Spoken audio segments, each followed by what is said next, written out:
Students, मैं इस video में आप लोगों से डिस्कस करने जा रहा हूँ question number 82 of the chapter accounting for share capital from the book T.S.. Grewal. Question 82 कुछ इस तरह से है कि सरगम लिमिटेड ने एप्लीकेशन मंगाई है फॉर इशूइंग 80,000 इक्विटी शेयर्स जिनकी फेस वैल्यू ₹100 है और उनको कुछ प्रीमियम पे इशू किया गया है। वो प्रीमियम बता नहीं रखा। कंपनी 20 रुपये एप्लीकेशन पे ले रही है, 60 अलॉटमेंट पे और फर्स्ट एंड फाइनल कॉल पे 40 रुपये ले रही है। 20 और 60 80 होता है, 80 और 40 120, यानी कंपनी टोटल 120 रुपये ले रही है। फेस वैल्यू केवल 100 रुपये है। इसका मतलब ये हुआ जो कंपनी एक्स्ट्रा 20 रुपये ले रही है वो प्रीमियम के हैं। इसका मतलब जो अलॉटमेंट के 60 रुपये हैं उसमें 40 कैपिटल के हैं और 20 प्रीमियम के। तो इस तरह से वो प्रीमियम ढूंढा गया बच्चों। एप्लीकेशन आई 1,20,000 शेयर्स की और कंपनी ने सभी को प्रोराटा बेसिस पे शेयर अलॉट कर दिए, यानी हर 3 मांगने वाले को 2 शेयर दे दिए गए और जो एक्स्ट्रा एप्लीकेशन मनी था उसको अलॉटमेंट में ट्रांसफर कर दिया गया।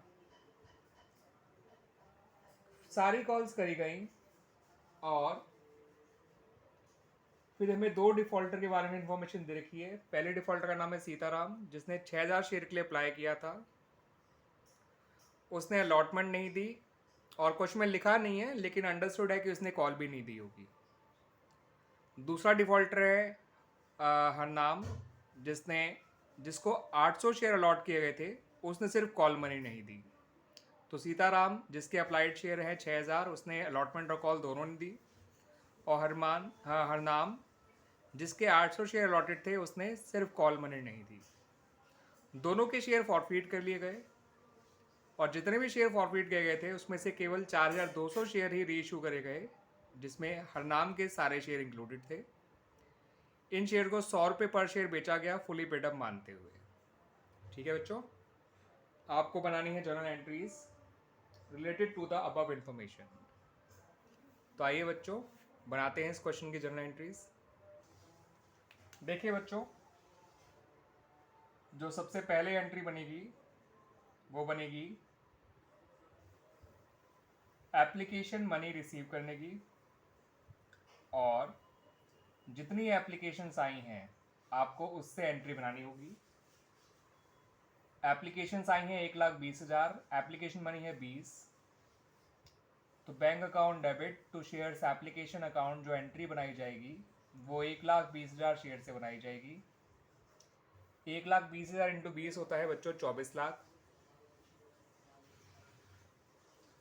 तो पहली एंट्री बनाई जाएगी 24 लाख से।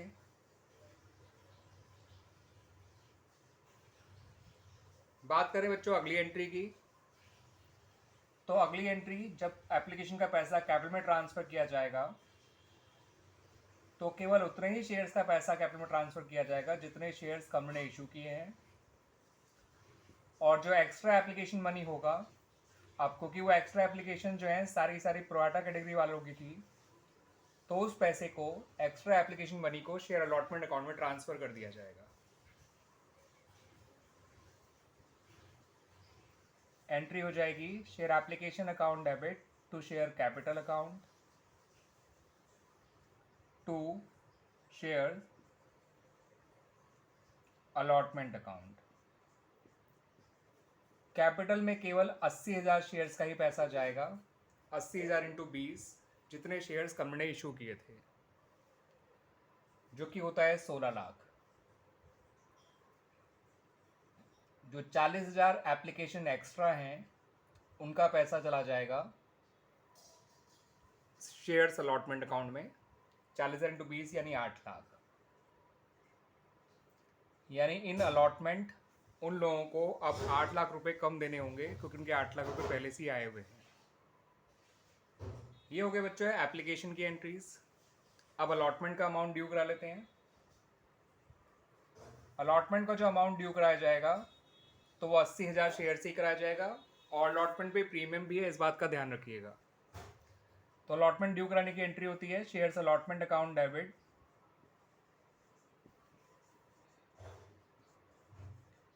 To share capital account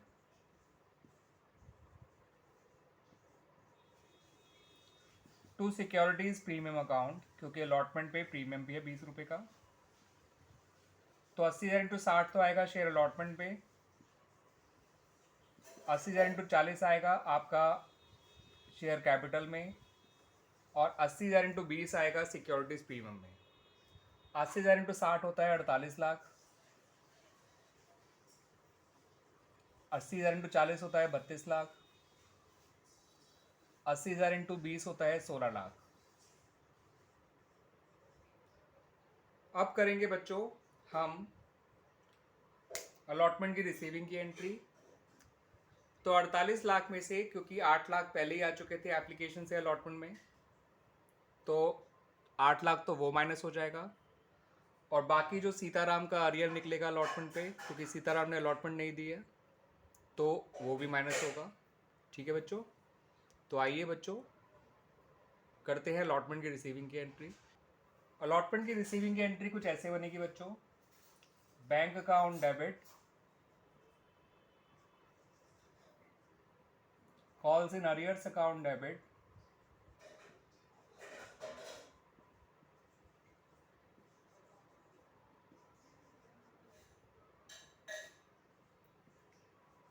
to share allotment account. यहाँ तो लिख दीजिए बच्चों 40 लाख, क्योंकि 48 लाख मांगे थे, 8 लाख पहले से आए हुए हैं। अलॉटमेंट का जो अरियर है वो सीताराम का है, और सीताराम का अरियर ये 3 स्टेप फॉलो करके निकालिएगा। द सिंपल रीज़न इज़ कि जिस भी व्यक्ति को प्रोराटा बेसिस पे शेयर्स मिलते हैं, उसका अलॉटमेंट का अरियर जो है जितना होना चाहिए उससे हमेशा कम रहा करता है, क्योंकि उसका पैसा कुछ पहले से आया हुआ होता है, एक्सेस एप्लीकेशन मनी जो अलॉटमेंट में ट्रांसफ़र किया गया था। क्योंकि हर प्रोराटा वाले व्यक्ति ने ज़्यादा शेयर मांगे होते हैं, उसे मिले कम शेयर होते हैं, और उसका जो एक्स्ट्रा एप्लीकेशन का पैसा होता है वो अलॉटमेंट में ट्रांसफ़र किया गया होता है। That's why. तो सीताराम को कितने शेयर अलॉट किए पहले ये पता करेंगे, क्योंकि सीताराम के अलॉटेड शेयर हमें पता ही नहीं है, हमें तो उसके केवल अप्लाइड शेयर पता हैं। तो अलॉटेड का रेशियो था 2, अप्लाइड का रेशियो था 3। अलॉटेड का रेशियो ऊपर आएगा क्योंकि हमें अलॉटेड शेयर निकालने हैं, अप्लाइड का रेशियो नीचे आएगा क्योंकि अप्लाइड शेयर गिवन है, इनटू सीताराम के अप्लाइड शेयर जो कि 6,000 है। इससे सीताराम के अलॉटेड शेयर आ गए 4,000। स्टेप 2 में पता करेंगे कि सीताराम ने कितने पैसे एक्स्ट्रा दिए थे। तो उसने मांगे थे 6,000 शेयर, उसे मिले थे 4,000 शेयर। इसका मतलब उसने 2,000 शेयर्स का पैसा एक्स्ट्रा दिया था एप्लीकेशन के टाइम पे। एप्लीकेशन 20 रुपये था, तो इसका मतलब उसका 40,000 रुपये पहले से आया हुआ है टुवर्ड्स अलॉटमेंट फ्रॉम एप्लीकेशन। अब उसे देने हैं अलॉटमेंट के कितने शेयर्स हैं उसके पास, 4,000। याद रखिएगा 6,000 नहीं, उसके पास 4,000 शेयर्स हैं। द रीज़न इज़ कि 6,000 तो उसके अप्लाइड शेयर्स थे, और उसे अलॉटमेंट देनी है 60 रुपये पर शेयर। तो 4,000 इंटू 60 होता है 2,40,000 रुपये, जिसमें से 40 पहले का आया हुआ है उसका, तो उसका अलॉटमेंट का अरियर हो गया 2 लाख रुपये। क्लियर बच्चों? पहले स्टेप से हमने पता किया कि सीताराम के अलॉटेड शेयर कितने हैं।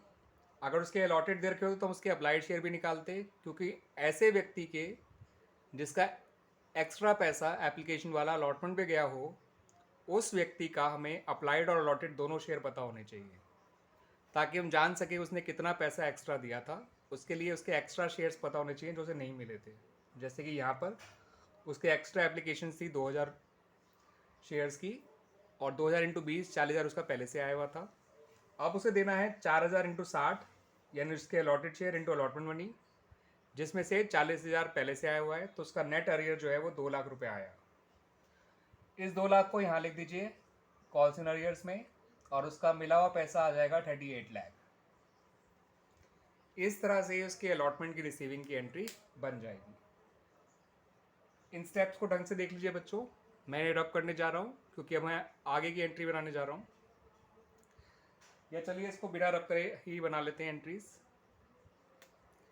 अब बनाई जाएगी entries first and final call की। तो shares first and final call पहले ड्यू कराई जाएगी, जो कि 40 रुपये की है पर शेयर।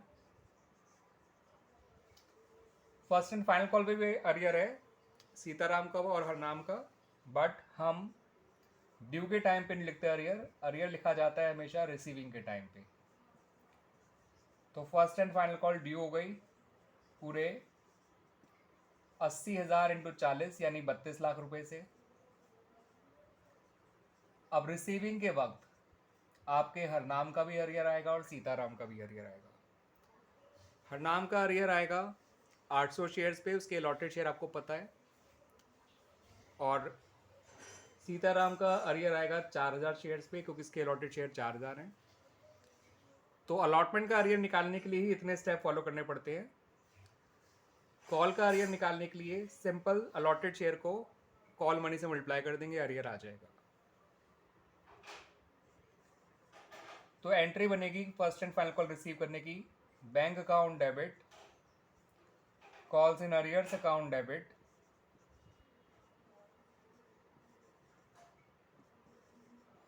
टू शेयर्स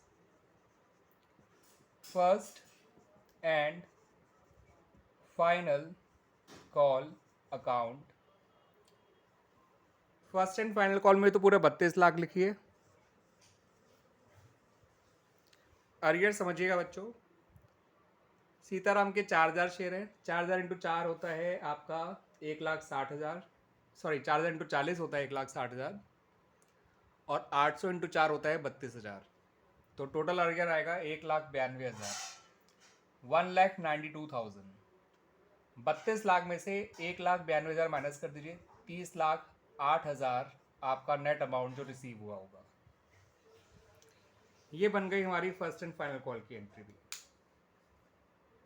ठीक है बच्चों, 1,60,000 इसमें सीताराम का अरियर है 4000 इंटू 40, और 800 इंटू 40 यानी 32,000 हरनाम का अरियर है। तो 1,92,000 आपका अरियर है टोटल।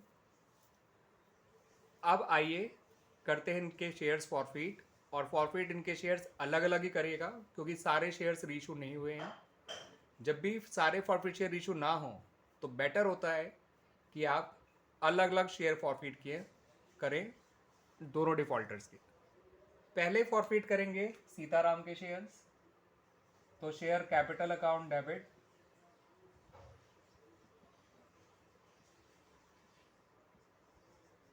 और सीताराम ने प्रीमियम भी नहीं दिया तो सिक्योरिटीज प्रीमियम अकाउंट डेबिट, क्योंकि इसने अलॉटमेंट नहीं दिया और प्रीमियम अलॉटमेंट पे था तो अंडरस्टूड है कि प्रीमियम भी डेबिट होगा।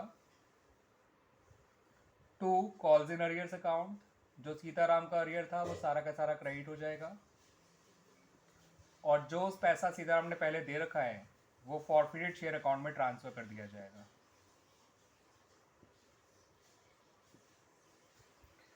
4000 इंटू 100 होता है 4 लाख, 4000 इंटू 20 होता है 80,000, और उसका कॉल्स इन अरियर जो है 2 लाख अलॉटमेंट पे था और 1,60,000 फर्स्ट एंड फाइनल कॉल पे था, तो 3,60,000 यहाँ आ जाएगा। 480 में से 360 माइनस कर दीजिए, 1,20,000 फॉरफिटेड शेयर अकाउंट में आ जाएगा। ये हो गए सीताराम के शेयर फॉरफिट। अब हरनाम पे आ जाइए। हरनाम के शेयर जब फॉरफिट करेंगे तो शेयर कैपिटल अकाउंट डेबिट होगा 800 इंटू 100 यानी 80,000 से। प्रीमियम डेबिट नहीं होगा सीताराम के केस में, सॉरी हरनाम के केस में, क्योंकि उसने अलॉटमेंट दे दिया, इसका मतलब उसने प्रीमियम भी दे दिया होगा। कॉल्स इन अरियर अकाउंट में इसका 32,000 जो फर्स्ट कॉल का अरियर था वो क्रेडिट हो जाएगा। ठीक है बच्चों, 32,000, 32,000, और फॉरफिटेड शेयर अकाउंट में आ जाएगा 48,000।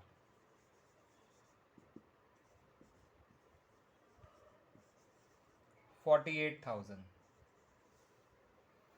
ये हो गया सीताराम का शेयर फॉरफिट, ये हो गया हरनाम का शेयर फॉरफिट। अब करेंगे इनके शेयर रीशू। याद रखिएगा बच्चों, केवल 4200 शेयर से रीशू हुए हैं। 100 रुपीज़ का बेचा गया है उनको, और फुली पेडअप मानते हुए, बेचा गया। इसका मतलब शेयर कैपिटल को क्रेडिट करेंगे 100 रुपीज़ से, बैंक भी 100 रुपीज़ से ही डेबिट होगा रीशू के टाइम पे। तो इसका मतलब ये शेयर पार पे रीशू हुआ है। क्योंकि जितनी पेडअप वैल्यू है शेयर उसकी शेयर की रीइशू करते समय उतने का ही उसको बेचा गया है। तो 4200 इंटू 100 होता है 4,20,000, उतना ही बैंक में आ जाएगा, उतना ही शेयर कैपिटल में आ जाएगा, और ये बन गई हमारी रीइशू की एंट्री। तो रीइशू की एंट्री में बैंक हमारा डेबिट हो गया बच्चों,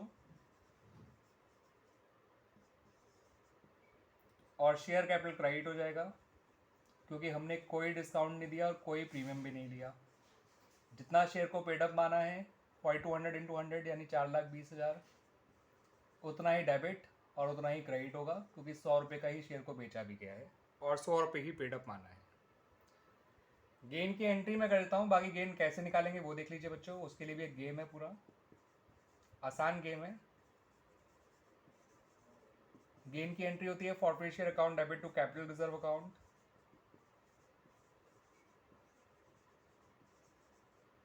अब गेन देखिए निकाला कैसे गया है। दो डिफॉल्टर हैं, एक सीताराम और एक हरनाम। सीताराम के पास थे 4,000 शेयर्स, हरनाम के पास थे 800 शेयर्स। सीताराम का फॉरफिटेड अमाउंट 1,20,000 है। आप देख सकते हैं जब सीताराम के शेयर फॉरफिट किए गए थे तो 1,20,000 रुपये उसके फॉरफिट शेयर अकाउंट में डाले गए थे। हरनाम का फॉरफिट अमाउंट है 48,000। टोटल फॉरफिट शेयर हैं 4,800। टोटल फॉरफिट अमाउंट है 1,68,000। अब केवल 4200 शेयर ही रीइशू करे गए हैं, ठीक है बच्चों। तो उसमें यह भी कहा गया था इन 4200 शेयर्स में कि हरनाम के सारे शेयर्स इंक्लूडेड हैं। तो 42 में से 800 कम कर दो, इसका मतलब सीताराम के केवल 3400 शेयर्स ही रीइशू हुए हैं। तो ये जो 1,20,000 है ये तो 4,000 शेयर्स का फॉरफिट अमाउंट है। 3400 शेयर का फॉरफिट अमाउंट क्या होगा वो ढूंढेंगे में। 800 का 48,000 है तो 800 का 48,000 ही आएगा। तो रीइशूड शेयर का फॉरफिट अमाउंट जानना जरूरी होता है अगर आपको गेन निकालना है on the reissue of forfeit share. Forfeited share के फॉरफिट अमाउंट से काम नहीं चलता, हमें रीइशूड शेयर का फॉरफिट अमाउंट निकालना होता है। तो देखिए बच्चों, 4,000 शेयर्स के अगर 1,20,000 रुपये मिले हुए हैं, इसका मतलब एक शेयर पे आपको 30 रुपये मिले हुए हैं। आप 1,20 को 4,000 डिवाइड करिए, एक शेयर पे आपको मिले हुए 30 रुपये। 30 को इस 3400 से मल्टीप्लाई कर दीजिए तो आपको पता चल जाएगा कि 3400 के कितने पैसे मिले हुए हैं 3400 शेयर्स के। सिंपल यूनिटरी मेथड है। 34 इंटू 3 होता है 102, ठीक है बच्चों। तो 102 और 000 आ जाएगा, यानी हमें कुल मिला के 1,02,000 रुपये मिले हुए हैं इनके शेयर्स पे, 3400 शेयर्स पे। यानी कि जितने शेयर रीइशू हुए उनका फॉरफिट अमाउंट 1,50,000 है। अगर इन पे कोई डिस्काउंट दिया गया होता तो माइनस करते, मगर डिस्काउंट कोई दिया ही नहीं गया तो इन पे टोटल गेन हो गया 1,50,000 रुपये। इस तरह से ये गेन निकाला गया है बच्चों। और गेन की एंट्री आप जानते हैं, forfeited share account debit to capital reserve account. और इस तरह से हमारा ये क्वेश्चन कंप्लीट हो गया। मुझे उम्मीद है कि आपको ये पर्टिकुलर गेम अच्छा लगा होगा। Forfeited share, forfeited amount, reissued share, उनका forfeit amount, forfeit share, forfeited amount, reissued share, उनका फॉरफिट अमाउंट। फॉरफिट हुए थे टोटल 4800 शेयर्स, रीइशू हुए हैं केवल 4200 शेयर्स, जिसमें हरनाम के सारे शेयर हैं। तो अंडरस्टूड है सीताराम के केवल 3400 शेयर्स ही हुए होंगे। तो ये तो 1,20,000 4,000 शेयर का फॉरफिट अमाउंट था, तो 3400 शेयर का फॉरफिट अमाउंट होगा 1,02,000। इसके 800 ही शेयर रीइशू हो गए थे तो 800 का फॉरफिट अमाउंट 48,000 ही रहेगा। दोनों जोड़ दीजिए, 1,50,000 टोटल फॉरफिट अमाउंट। और उसमें से डिस्काउंट कोई दिया ही नहीं गया क्योंकि शेयर्स को पार पे रीइशू करा गया था। तो टोटल गेन आपका 1,50,000 हो गया और इसकी एंट्री ऊपर पोस्ट कर दी गई। क्लियर बच्चों? और ये हमारा क्वेश्चन कंप्लीट हो गया। This was question number 82 of the book T S Grewal edition 2022।